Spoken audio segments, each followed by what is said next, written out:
Support comes from the Missouri Forest Products Association. Missouri produces wood pallets, railroad ties, white oak barrels, hardwood floors, and more. Details on the variety of products made in the state are at choosewood.com. From St. Louis Public Radio. This is St. Louis on the Air. There are two things required for pregnancy, a sperm and an egg. In this case, both the levonorgestrel and the ulipristal acetate prevent the egg from being released. And so in this instance, there is no post-fertilization potential mechanism. So it's incorrect to lump the two together. The strategy of defunding Planned Parenthood is old. We face this potential possibility nearly every single year. I'm Sarah Fensky. Missouri lawmakers have so far failed to approve an extension of a tax that helps finance the state's Medicaid program. As we discussed earlier in the hour, this tax on hospitals and medical providers is normally a routine extension for lawmakers.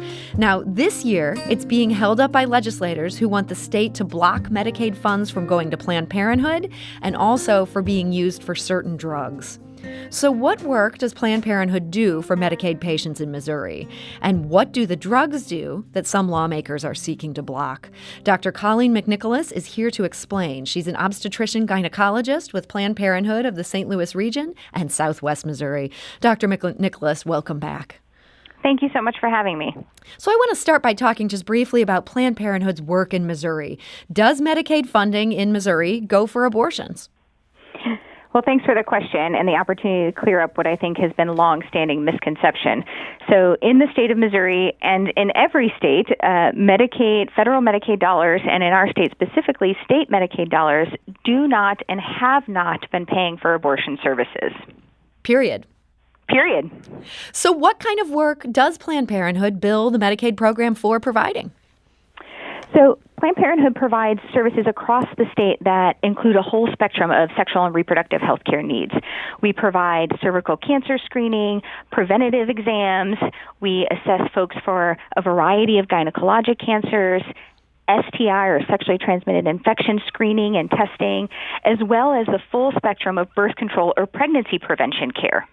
So this is a lot of different things you do. Do a lot of patients who are on Medicaid avail themselves of your services?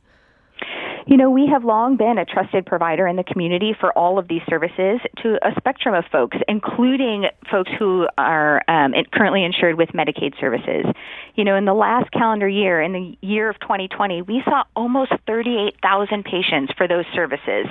And so, you know, we are a trusted provider of those services, and we intend to continue to be able to provide those services to everybody who needs them. So if you couldn't serve these patients, let's say that this amendment goes through, and let's say that it's held up by the courts. I realize that's a big if. This has been litigated in other states, and they have not been allowed to do what Missouri wants to do here. If that happened, where would these women go for these services? I think you raise an important point. Other states have tried this, and not only have they tried and failed, but we know that the Biden administration has said they will not allow a state to exclude Planned Parenthood from the Medicaid system. And so right out the bat, we know that this is not a winning strategy for those who are looking to attack Planned Parenthood. More importantly, though, is the point that you raise about where do these patients then go for care. We know that Planned Parenthood across the state of Missouri is one of the very few places where you can get comprehensive sexual and reproductive health care. We exist in a safety net program with lots of excellent providers. Our colleagues at federally qualified health centers or health departments, they certainly are also doing great work in this space. But the reality is there are too many patients for these providers to be able to absorb. And we should never be taking away a trusted healthcare provider for folks who are comfortable with those people and the care that they provide. It seems like especially fraught that this is happening right now because the state is on the cusp of potentially expanding its Medicaid population. The voters voted for this. It's now in the process of being sorted out by the courts. I believe that court hearing is underway this very afternoon. But if that expansion goes forward, a lot more women of childbearing age would be eligible for Medicaid services. Is that on your mind at this point? Well, I sure hope that goes through and that many more people of reproductive age are eligible for birth control and for services more broadly that we provide at Planned Parenthood. We know that the services that we provide, including birth control and pregnancy prevention, are some of the most important ways to keep folks healthy and to help them be able to control the destiny and the success of their lives. And so, yes, we are excited to see Medicaid expansion move forward, and we are looking forward to an opportunity to be able to serve more people in the state of Missouri. So the issue of funding for Planned Parenthood, your organization, this is one of the big sticking points for some Republican lawmakers. The other sticking point does not have to do with who would be providing care. It has to do with what care the state would allow patients in this Medicaid program to access. There's certain drugs that they want to ban for Medicaid reimbursement. What drugs are we talking about here under the language as is being discussed at this point? Yes, you're right. The strategy of defunding Planned Parenthood is old. We face this potential possibility nearly every single year. Importantly, we already talked through the difference between funding for services that are non-abortion related, which is what we do now, and funding of abortion. But you are right. The unique and really troublesome, problematic new piece to this is banning particular methods of contraception.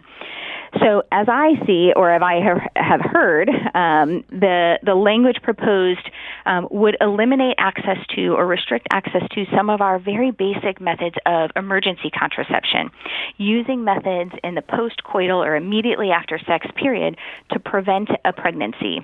In addition, they also look to ban some of our most reliable forms of reversible contraception, things like IUDs. It's important to remember that although these are medications that are typically thought of as birth control or pregnancy prevention, bans on these kinds of medications or devices would also have a traumatic impact and really dramatic impact on treatment for other gynecologic disorders that folks have. Things like heavy menstrual bleeding, endometriosis, fibroid tumors.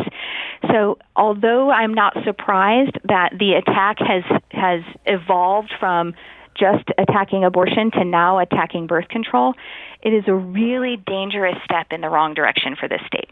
So I want to talk a little bit about terminology here because there's a lot of confusion around this. Within this legislation, which is under discussion, the drugs that you've talked about there are all classified as abortifacients. Is that an accurate descriptor for these drugs that we're talking about here, in your opinion? I appreciate the opportunity to clarify. So an abortifacient is only a medication that can interrupt an established pregnancy. None of the medications that have been included here, the progestin, levonorgestrel, or the medication ELA, also called ulipristal acetate, or even our IUDs, none of these medications interrupt an already established pregnancy. So by definition, it is not true that these are abortifacients. And this is an intentional and dangerous conflation of abortion-inducing medications and medications we use for birth control or other gynecologic disorders. It seems like the big difference here, the reason that these drugs are being singled out, is that they act after the sperm and the egg have come together, and they basically stop it from implanting in the womb versus stop it from the fertilization from occurring. Is that a critical difference? Is it fair to think of that as a much different thing than, say, what the pill does?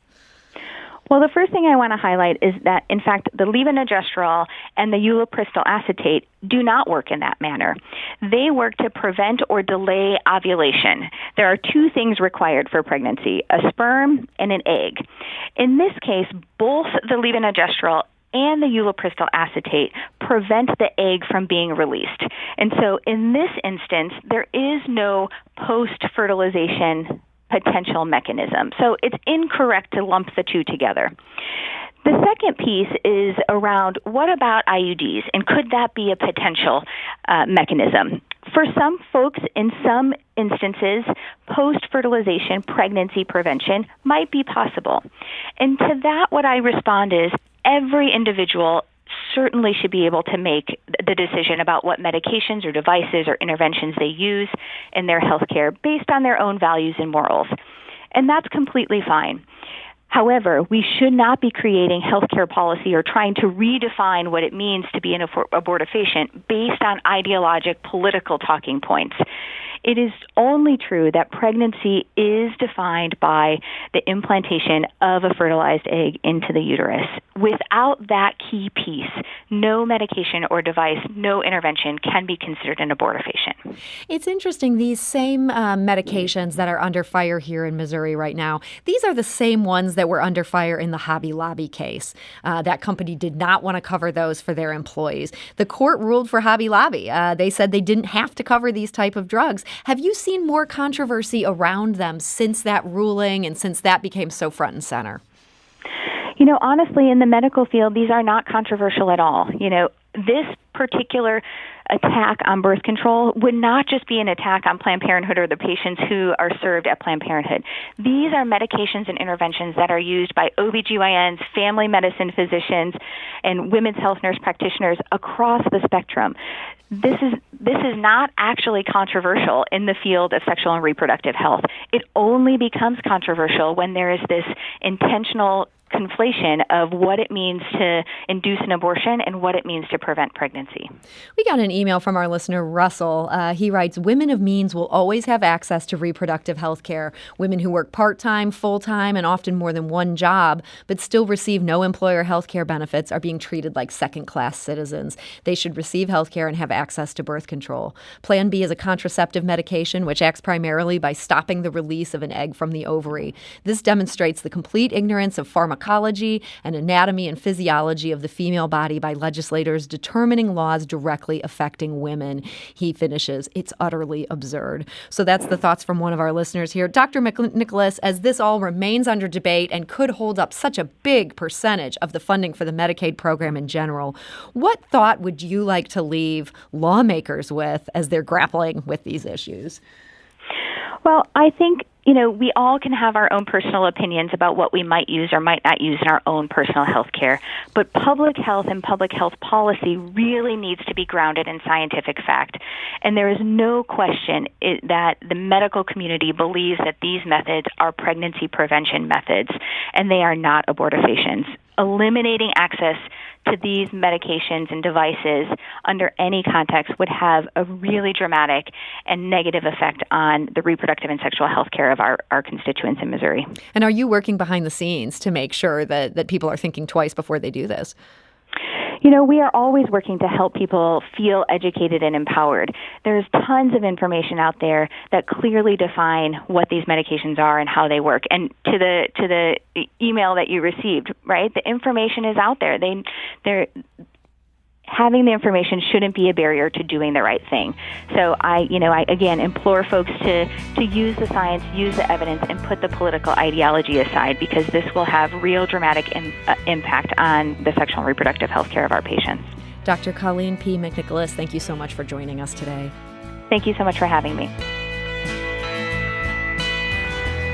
St. Louis on the Air is a production of St. Louis Public Radio. Understanding starts here.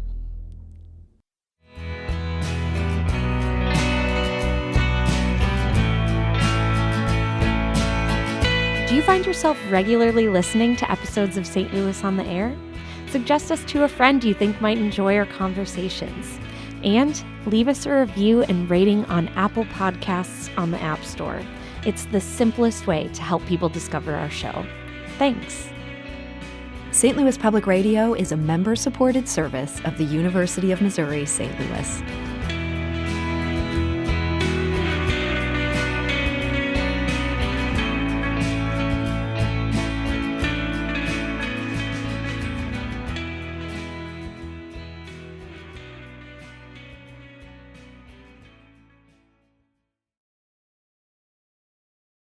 Support comes from the Missouri Forest Products Association, providing more than 41,000 jobs in the production of wood pallets, railroad ties, white oak barrels, hardwood floors, and more.